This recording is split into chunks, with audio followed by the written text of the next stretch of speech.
আজকের রেসিপিতে আপনাদেরকে দেখাবো চচ্চড়ি। বাঙালিদের এই চচ্চড়িটা এই শীতকালে ভীষণ ভালো হয়। আর কারণ এই সময় সবজি প্রচুর পরিমাণে বাজারে থাকে। আর এখানে আমি সবজিগুলো দেখাচ্ছি আপনাদের। এই যে এখানে আমি নিয়েছি আমাদের গাছে একদম টাটকা লাউ শাক, পেঁপে, কুমড়ো, আলু, শিম, বিনস, মূলো। আর এখানে নিয়েছি যে পালং শাক আর কপির ডাঁটাগুলো আমি কেটে নিয়েছি ছোট ছোট করে। আজকের এই চচ্চড়িটা একদম সম্পূর্ণ নিরামিষ, সাথে বড়ি থাকবে। তো বন্ধুরা দেখুন, আমি প্রথমে সবজিগুলো ভালো করে কেটে নিচ্ছি। তো এখানে সবজিগুলো কেটে নিয়েছি। এটা লাউ শাকের পাতা, নরম নরম পাতাগুলো। এখানে হচ্ছে পালং শাক, কপির ডাঁটাগুলো নিয়ে নিয়েছি, কুমড়ো, শিম, গাজর, বিনস, সব সবজিগুলো যেগুলো আপনাদের দেখিয়েছি আগে সবগুলো সুন্দর করে কেটে ধুয়ে নিলাম। আর এখানে এই যে বড়ি নিয়ে নিয়েছি কয়েকটা, বড়িটা ভাজা করে দেবো। এখানে মশলাটাই দেখুন, এই চচ্চড়িটাতে মশলাটা ভেরি ভেরি ইম্পর্টেন্ট। এই মশলাগুলো দিলেই চচ্চড়িটা খুবই সুন্দর হবে। এই যেমন মৌরি, গোটা মৌরি, ধনে, গোটা জিরে, কাঁচা লঙ্কা, আদা আর গোলমরিচ।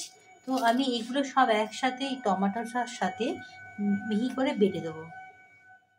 বড়িগুলি একটু ভেঙে গরম তেলে দিয়ে দিচ্ছি। এটা একদম লাল মুচমুচে করে ভেজে তুলে নেব।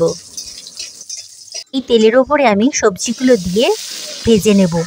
সবজিগুলো একটু ভেজে নিতে হবে, কেন শাক সবজি একটু ভেজে বানালে ওটা বেশি টেস্ট হয়। আর এর মধ্যে যে সবুজ ভাবটা থাকে এটা অনেকটা কম হয়ে যায়, তো এতে খেতে খুবই ভালো লাগে।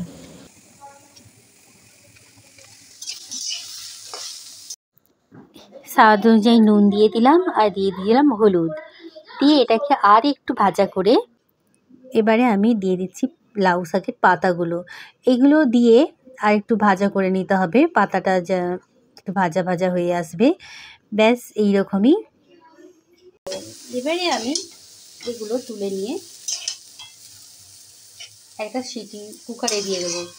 যেহেতু এগুলো দেখছেন বন্ধুরা, এখানে ডাঁটা আছে, আলু আছে, এগুলো একটু শক্ত, তো এই কুয়ার মধ্যে করতে অনেকটাই সময় লাগবে আর এগুলো নরমও হবে না। আর আমি যেহেতু এখানে ভাজা ভাজা করে নিয়েছি এই সবজিটা, কুকারে বানালেও যে অতটা খারাপ হবে তা না, মানে দারুণ টেস্টি হবে। তো এবারে আমি এটাকে একটা কুকারের মধ্যে দিয়ে জাস্ট একটা সিটি লাগিয়ে স্টিমটা বসে গেলেই রেসিপিটা খুব দারুণ সিদ্ধ হয়ে যাবে। এতে একটু জল দিয়ে দিলাম, গরম জল, এটাই সিটি লাগবে। এখানে আমি কিছুটা ডাল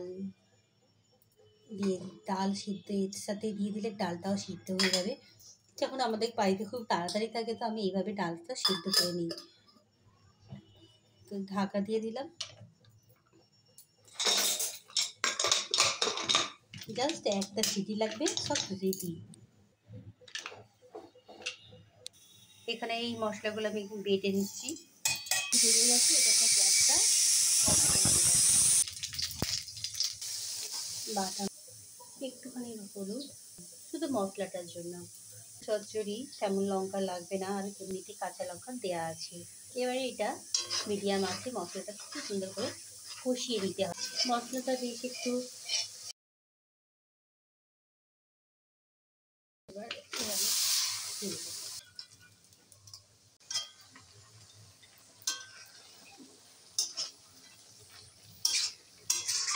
অল্প একটু চিনি, এটা কি হয় ভালো লাগবে খেতে।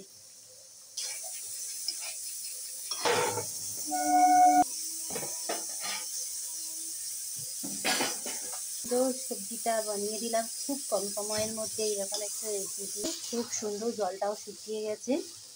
এটা গরম ভাতে, রুটিতে, যে কোনোতেই আপনারা খেতে পারেন আর খুবই ভালো লাগে। খুব কম সময়ে বানিয়ে দিলাম আজকের এই চচ্চড়িটা। গরম ভাত রুটিতে আমরা যে কোনোতেই খেতে পারি। তো বন্ধুরা, আজকের এই ভিডিওটা কেমন লাগলো কমেন্টে অবশ্যই জানাবেন। আর আপনারা সকলেই ভালো থাকবেন, সুস্থ থাকবেন। আর আমার ভিডিওগুলো দেখার জন্য অসংখ্য অসংখ্য ধন্যবাদ। নমস্কার।